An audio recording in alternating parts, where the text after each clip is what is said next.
Depraved is an interesting and highly odd duck of a city builder.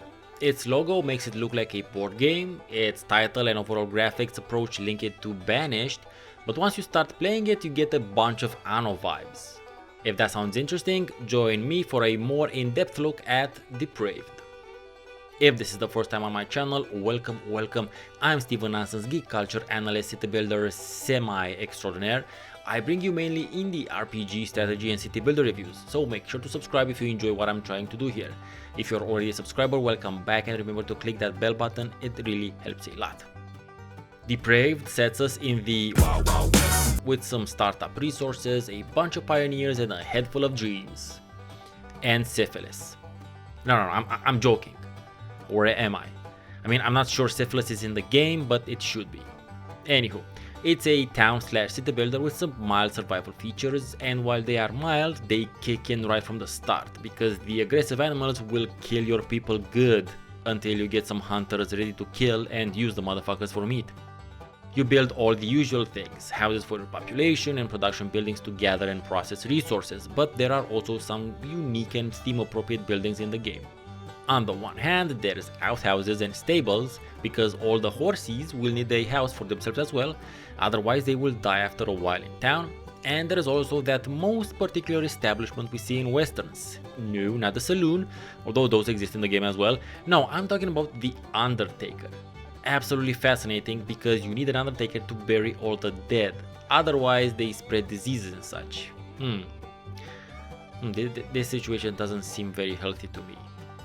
Anyway, while you cannot increase the range of production buildings per se, you can generally increase the numbers of workers, and then you can assign each worker to a different region of the map. This means that you won't do as much destruction and reconstruction of production buildings when exhausting a particular resource than you would in other similar games. True, if the distance is too large between the building and the actual workspace, you might want to consider rebuilding it closer to the more plentiful resource, but for the first half of the game that won't really be necessary, I think. You may still want to demolish some buildings in order to free up prime areas for the planting of crop and setting of livestock farms though. Buildings are auto-assigned workers, and nobody has any real preference as to what they're doing, nor do they gain any sort of proficiency. But you will generally be confronted with a lack of workers, at least at the beginning of the game, so always make sure to first build houses in order to attract new pioneers. Not to mention that they pay you rent, money which you need in order to increase your settlement's building area, because apparently in the Wild West, land ain't cheap. Most production buildings, while they will be generating valuable and useful resources, will cost you money to maintain.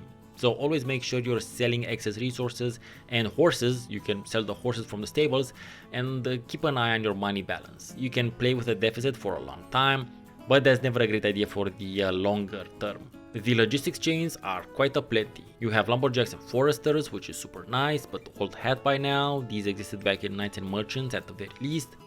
There are 3 types of crops which you can then use to make bread, pigs and alcohol, but I found them very difficult to work with. They grow very slowly in tune with the seasons, and the amounts they produce are quite small. So you will generally have to buy some extra stuff in order to maintain your industries, or you can shut down production buildings if you don't have the necessary raw materials for them to work. The bread making logistics chain is particularly investment heavy, for instance. It requires a bunch of buildings, and they all require resources to work and cost you money. Everything makes sense and is quite realistic, but on the other hand, I don't understand why you need a high degree of development to get a fisherman. That's just strange. So the game design has its own quirks. Just like in Banished, your people will create walkways on the very used footpaths.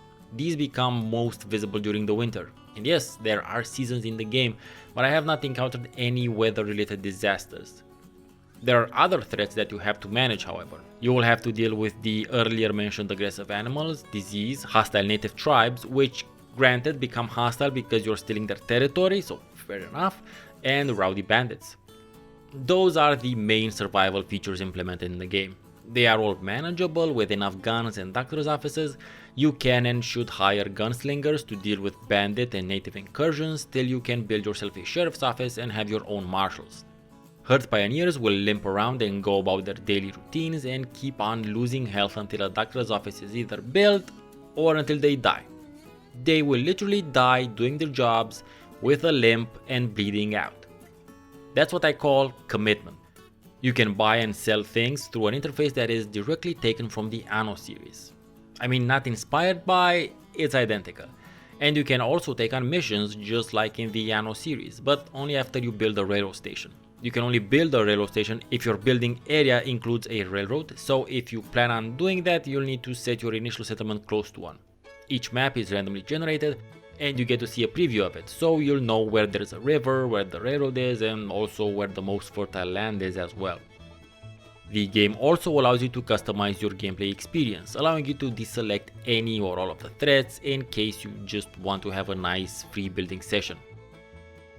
I think Depraved is a decent town/city builder, but at the same time I feel it is missing something because I haven't felt the need to play it after I was done writing the review, and I think it might be that the gameplay flow isn't right. There are lots of slowdowns and obstacles to me getting into a streamlined groove of playing the game, and it's not related to it being challenging, just to it being time consuming. Kinda like surviving Mars now that I think of it. But that's my take on it, you might feel differently about it. Make sure to check out the rest of my City Builder playlist if you want to get the lowdown on some more titles, both old and new, including Banished and the Anno series titles. Thank you very much for watching, I've been Stephen Ansons, and see you next time.